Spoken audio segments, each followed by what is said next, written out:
ego, this monolith, standing proud in the center of our city, the awkward elephant in the room of our lives. Some say, topple it down, get rid of it. Others say, just accept that it's there and learn to live with it. And yet again, some wish to rise it to even a higher pedestal. What's going on? In there we have in fact a false dilemma. When the approach is to a monolithic ego, that in itself is an erroneous concept, then there are no real choices to be made in there. You have to re-evaluate the question, only then proceed with measures to be taken. So there is no singular monolithic ego that you could relate to when you actually take a look at what's going on. When you examine this monolith that people consider the solid and singular ego, you will discover that it is in fact a stacking of frames, each facilitating the presence of identity.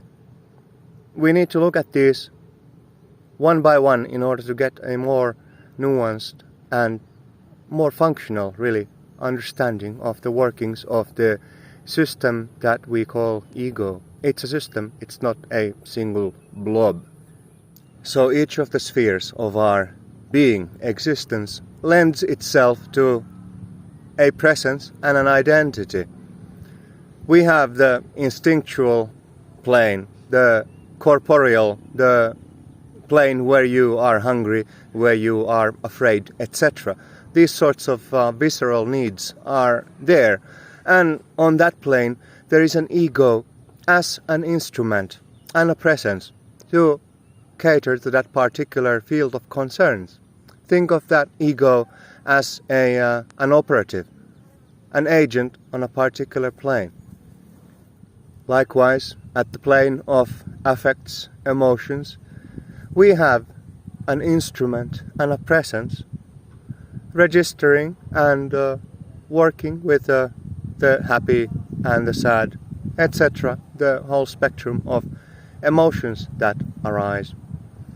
Just like fear, hunger, fatigue, the biological urges, imperatives, arise from a reason, so too emotions arise from a reason and need to be operated on. They cannot be suppressed any more than a sense of hunger, fear or fatigue in a long term if one wishes to remain operative in this existence and a particular presence in a human body, right?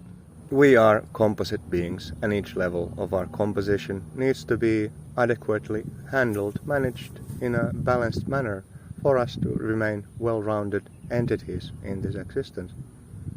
Again, also you have your plane of thoughts, your intellect, and in there, in the constructs you shape, there is a certain presence, certain field of attention, of cognition that lends itself to becoming a sense of identity.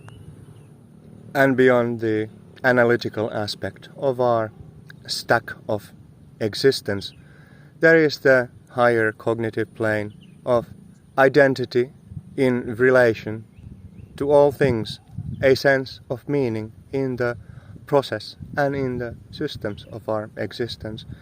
That's the, if you will, the master role or the master ego that we ultimately return to, identify with and attach to. At times we incarnate to the instinctual plane, handle the concerns over there.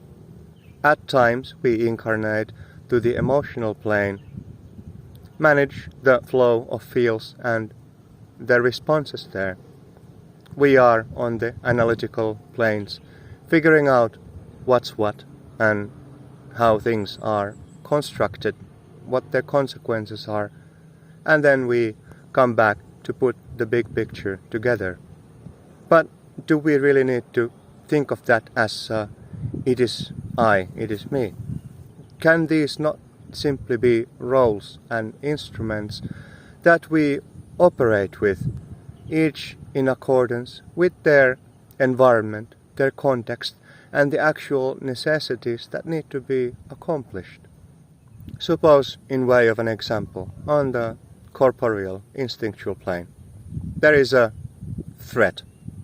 Then should you get rid of your corporeal ego, I am not this body, and I shall transcend, and let yourself get in the harm's way, be injured by another, land up in an accident, or fall off a cliff, as it may happen, just because you got rid of that tire of your ego. No, that seems not like a very good idea. You have to have the ego, the role, the instrument on board. It only ever becomes problematic when you begin to over-identify and embrace that as what you are. Suppose fear, traumatic experiences. Okay, they all are there, even the traumatic impressions. They are there to remind you of things that should not repeat, alert signals.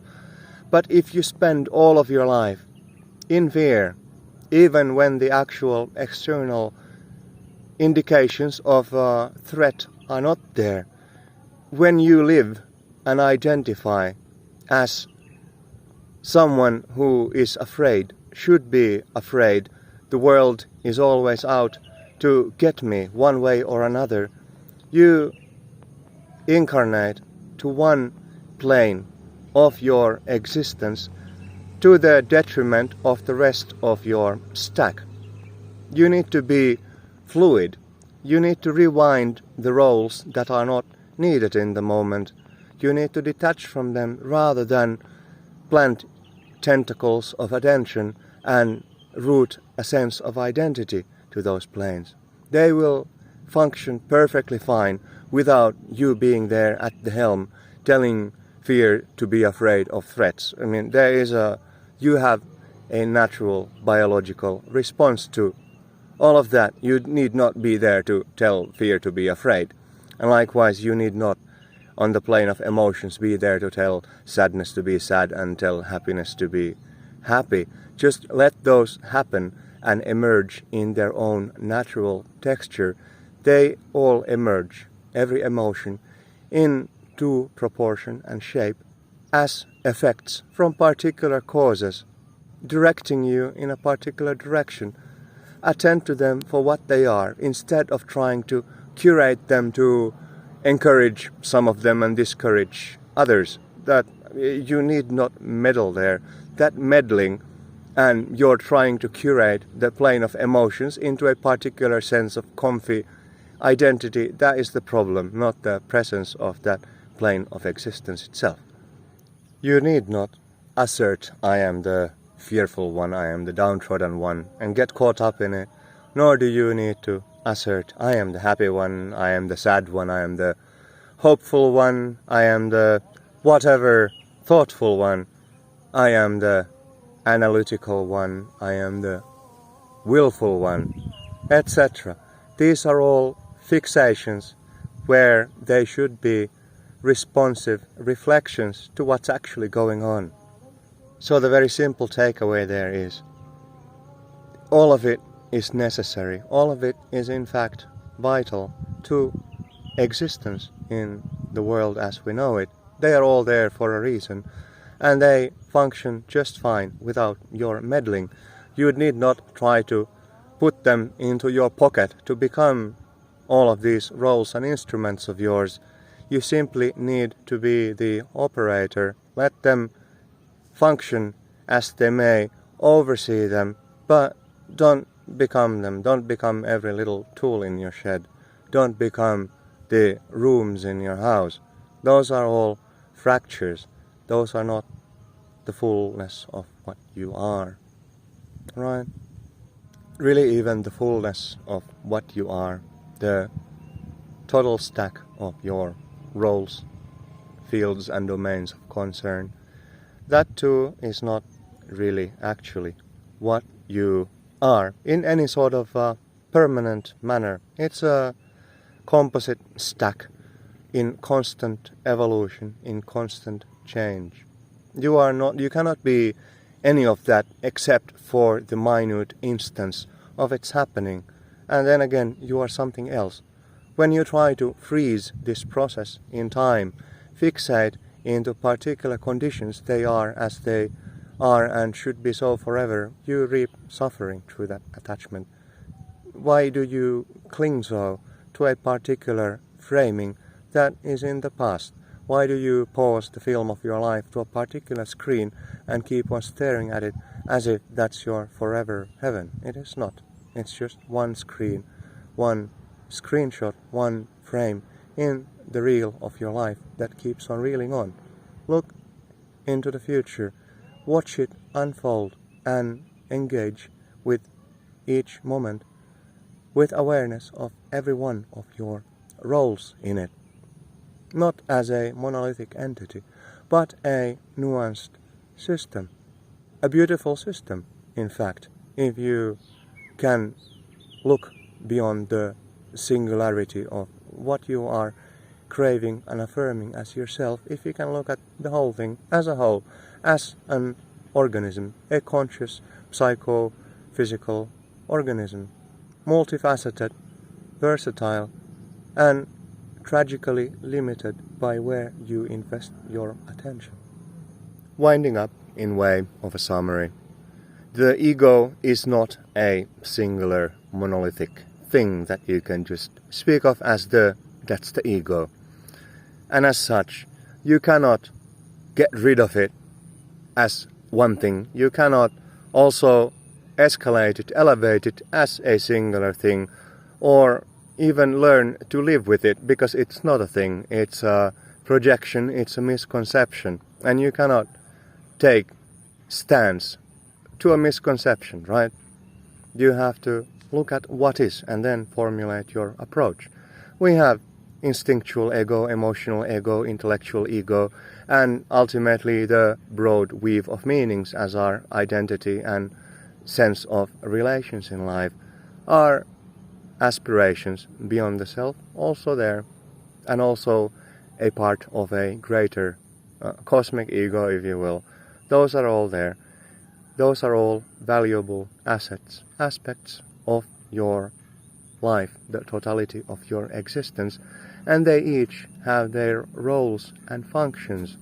They are each instruments through which your attention operates. But when your attention gets caught up in these fields, you end up in trouble.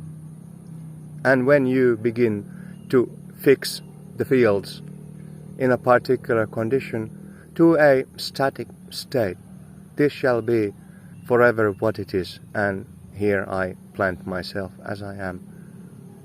You reap suffering when things inevitably change. Yes, operate the ego, the system of the egos, on all of their planes.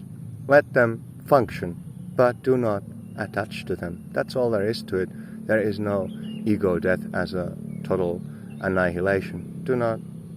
You could just go into some whatever meditative sphere, experience that there is a plane beyond the touchings of these egos, the fields of existence, but you cannot bring that non-duality or subtle into the concrete world.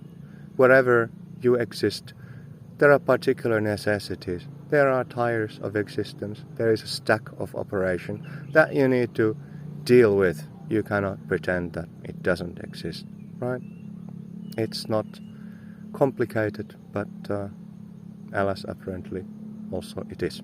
So, food for thought, yeah. All right?